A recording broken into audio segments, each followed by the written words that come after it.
काश कि मैं तुमसे कभी ना मिलता, काश ना लाता तुम्हें इस हवेली में। इन दोनों को क्या हो गया? मुझे जाना है यहाँ से। तो दोबारा भागने चली हो?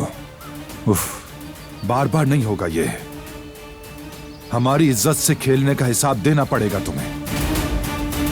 तुम सिर्फ एक ही जगह जा सकती हो, समझी? चलो जिद मत करो। छोड़ो मुझे। आजाद साहिबा प्लीज मेरी मदद करें। आजाद साहिबा कुछ तो करें, मेरी मदद करें आजाद साहिबा। हसन दिलान को जबरदस्ती ले गया है, वो उसे मार देगा। इसे मरना ही होगा भतीजे, तुम भी रवाज जानते हो।